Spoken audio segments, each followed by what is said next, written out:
We're rolling? Cool. So, power switch on the rear right. Do that. Machine should turn on. If it doesn't turn on, it's probably just unplugged. Or It's coming to life. okay, good. Alright, so it will say run setup utility, press F1 to resume. We press F1, and then we press escape, and then Y, and then enter. It will continue to think for a little bit.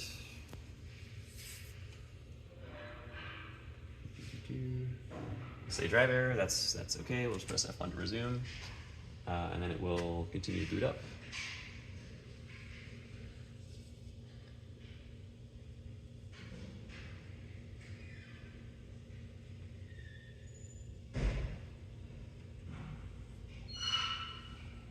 And while it's booting, it's a good time to put some factor number 2 oil in the top spindle drawbar port thingy.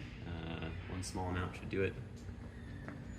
Alright, so now we are loaded, and we'll press mode select.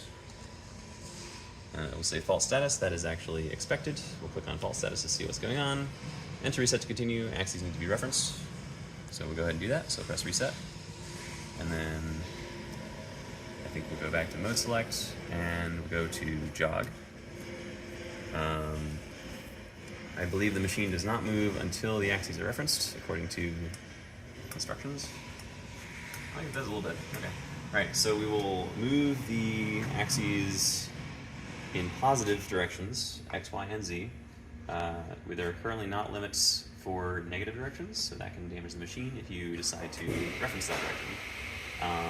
Underneath the machine, we can take a look at where the stops are for the Y-axis.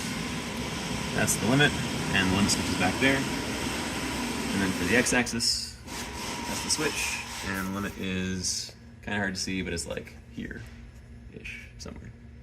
Or actually right here. Yeah. So we're going to move in X. So I pressed 1, enter, or 1 to get to the medium speed. Feed rate override is down here. This does affect jogging. And there's a little mark here, which is 100% feed speed. We're going to move in X in the positive direction to just get it close to that point. Just going to visually inspect the switch and the stop. Make sure that it is moving in the right direction and happy. We're just going to increase speed a little bit so this doesn't take all day.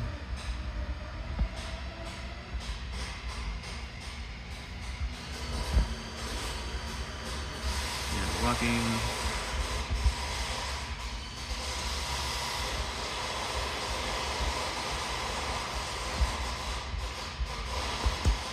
We'll go ahead and we'll stop right about here, and then we'll do the same thing for Y. So that's going to be this switch here, just moving it forwards until it reaches the limit.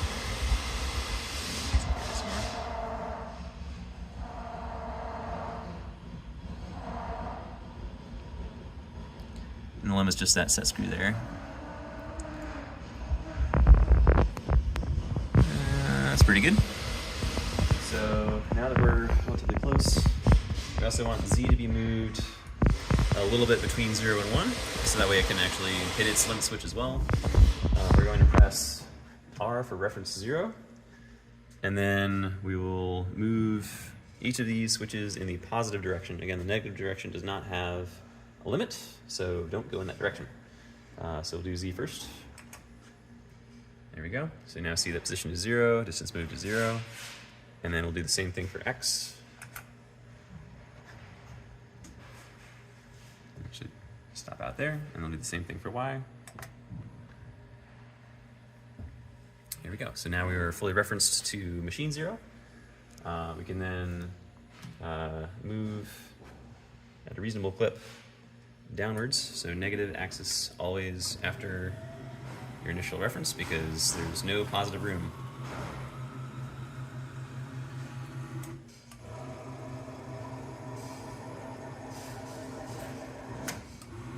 And so we're going to move our spindle to our work coordinate, 0, which is, in this case, the front right of the part. We'll go a little bit further down to Z, just so we have a good engagement right there. And then we can press 9, which is 0 set. In order to set the zeros are not set by pressing that button. You have to click the X, Y, and Z jogs in either direction, and you'll see the distance moves, drops to 0 for each one that we press. So that's now set the work 0. It's good practice to move your Z up, so that way it's not starting on the part. We're going to go to mode select and to auto. Auto is the program execution mode. Important things to note here are TL is tool length offset. If that is highlighted, then your tool offsets are engaged, and that will affect your cut, of course. Next is the line that will be running next. Modal and actual F values are the feed rates. So modal is what the code says, actual is what you're currently doing based on the feed rate override knob. Also, this machine does not understand lowercase letters, so it will look kind of weird unless it's capitalized. So we have our machine 0, we have our work 0. We'll move our feed rate override to as low as it goes. It can also click into a stop position. This is also effectively stopped as well.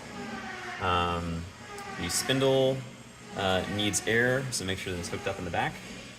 We currently have the spindle brake set to auto, which means that the spindle is fixed in place. It will not move. Spindle needs to be set to auto as well in order for the program to run the spindle. So make sure those are set correctly. Make sure your feed rate is at 0%, so that way we can slowly dial it up. If you use coolant, you can set that to auto or manual depending on what you want to do. And we're ready to begin. So we'll press, put on safety glasses, and then press cycle start. Start the spindle. You can see that the modal is 5,000 for spindle. Actual is around, it says 2,500, but this is all manually modified. So if I change this value down to 2,000, it's still listed as 2,500. So this is lies. Don't trust the spindle value. The feed rate is trustable. Distance to go is where it aims to end up at. So you'll be able to see this change as commands happen. Position is the actual work position, or I guess real position of the object, or the spindle as it's running. We're going to dial up the feed rate override a little bit, and we'll start to see those values move. So you can see it's moving to 000 as a target value, and it's moving in X and Y, and now Z. When this is cutting on a plane, you will see distance to go Z equals 0. That just means that you're on target for that Z value. This is the actual cutting depth. So we're going to increase the feed rate override a little bit more. I'm going to bring it back to 100%.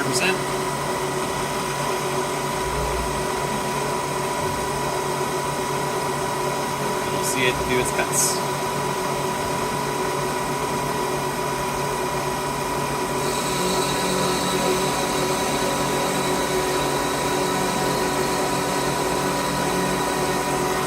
See the feed rate and the feed rate override here.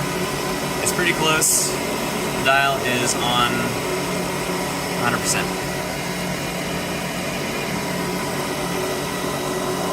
We can also increase the feed rate further, past 100%, up to about 150. Use best judgment.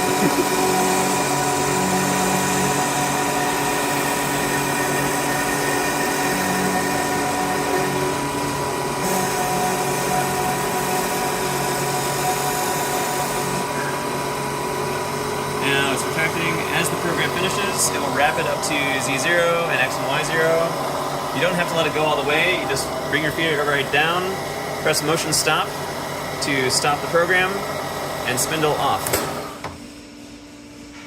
And now we are back in safe. It throws a fault, but that's just basically because the spindle switch is turned off. You can press reset to make that fault go away. And then you can move back to your jog mode or other things. change your feed rate override. Feed rate does affect the jog. So if you do jog medium and your feed rate is 0, it's not going to move anywhere. But if you change it to some value, it will move back and forth. And that's the whole thing.